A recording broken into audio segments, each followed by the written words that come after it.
Hey, good morning. I wanted to do a quick video before I go in to read at Raven and Crone today. Tomorrow is a pretty big new moon. And I wanted to talk about it because it's a pretty big manifesting moon, lunation. It is going to be the second new moon of November, which makes it very rare. Usually in every month there is a full moon and then there's also a new moon. And this month there are two new moons. It's also in the sign of Sagittarius, which is about, kind of like spontaneity, joy, radical manifestation. A lot of the Sagittarians that I know are very, I keep getting like spontaneous. They're very driven, but they're driven by their joy. And that's something that I think we can take a page out of across the board for all of us. But it's really interesting. So this new moon is the last opportunity that you are going to get to manifest for 2024. And I know for a lot of us, shit on my shirt. I know for a lot of us, have had a fuck shit year, right? It's like, if we're really being honest, and I know that people from my area, Western North Carolina, they're finding it really, really difficult to do anything except survive, right? And I think that, it's like when you are going through a lot and when, you're living in a disaster area, like it's very difficult to do what you need to do, right? But at the end of the day, a lot of people are just planning on coasting for the rest of this year. If you are not, and if you feel like you kind of had a couple months, stolen from you, or you feel like you kind of lost your footing, tomorrow is the timing to manifest. I'm going to do a tarot pull with my Pagan Underground deck, which is like by far my favorite. But tomorrow is the time to do that. And it specifically is just about harnessing just the end of this year. So all you're doing is like micro focusing on tomorrow through December 31st, and that's it. That's all that you need to do. For me, I set a couple intentions because this is going to be the last year that I do jewelry. Many of you may know that I lost a significant amount of my collection in the flood. And even though it's not anything that I'm going to continue to focus on, I've just decided that chapter's closed. And so I'm going to be selling, if you see me, by the way, I do a pop-up tomorrow at Raven and Crone, 1 to 6. I will be coordinating the Yule fair at Raven and Crone next Friday, the 7th. From 12 to 6, you'll see all of the rest of my jewelry at that, as well as all of my new antiques that I just got, and I'll post that later in a story. And I'm also doing a pop-up with Altamont Vintage Annex, where I did have my jewelry.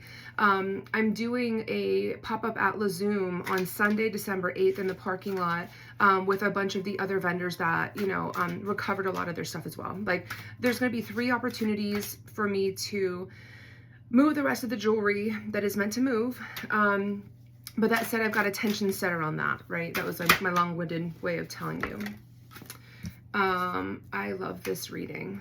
Let me just see an outcome real quick and I'll tell you what I'm seeing. And by the way, like, if you love this deck and the look of it, DM me and I'll send you a link to it because it's freaking stunning. See, that's beautiful. All right. I love readings like this. Sometimes the readings are like, fuck you, right? And it's like they'll tell you kind of what you need to hear instead of what you want to hear. I feel like this is about both. All right. So if you decide to manifest whatever it is that you're going to manifest between now and December 31st, you have a shot. Tomorrow's new moon in Sagittarius is your opportunity. So the first energy is the star, right?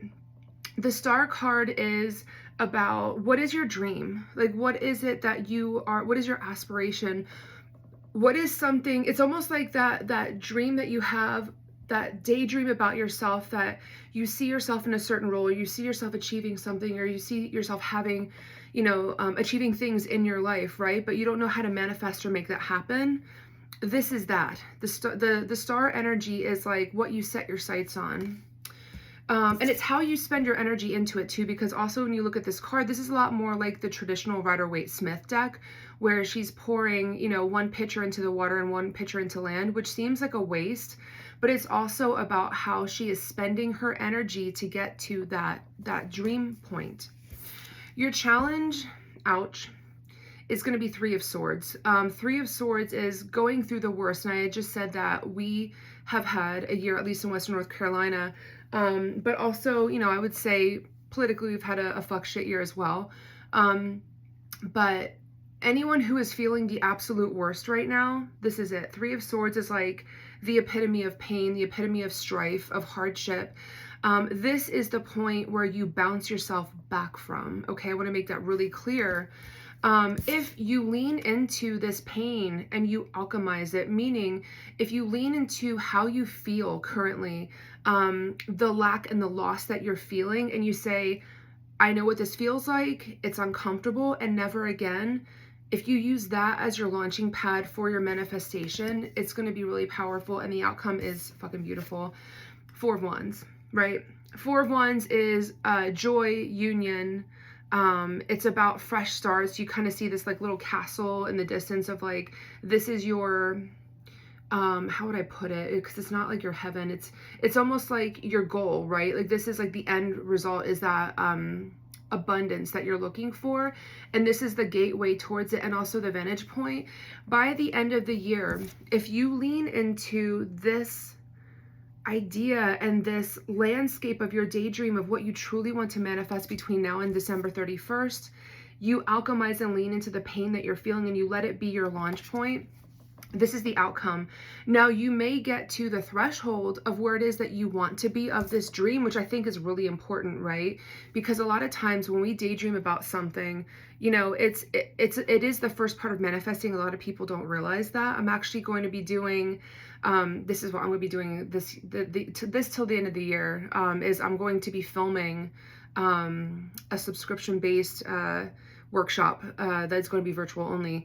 But if you plant the first seed of what you want to manifest and you see it, this is the vision of what it looks like, you will achieve arriving at the doorstep of that by the end of the year. So it's almost like it's not getting all the way there, but it's getting to the doorway so you could see what it actually looks like. And I think that's more helpful than anything. And that is the outcome of it. But that said, I just wanted to do a quick reading today because it's been a minute. Even for me, like I will say to everyone, I'm still in this place. You know, I'm still, you know, in a space where I am moving through what's happened, you know, since September with the hurricane. I'm still navigating the knowledge of what our political landscape is turning into. You know, I'm still helping people navigate their fears, and my own included. And I'm also still just trying to survive. You know, it's like I have a small business in Asheville, and I'm trying to make the best out of an otherwise shit situation. And I feel positive about it. That is the thing. You cannot get stuck in this. If you lays around in this energy and this pain, you'll never get here. And I am a testament to that. You'll never get to this place. And so that's why it's so important to move through that energy, alchemize it, and come out on the other side. But good luck, and definitely like break out the big guns for tomorrow for your whatever your ritual is going to be, because that new moon is going to be fucking powerful. All right, take care.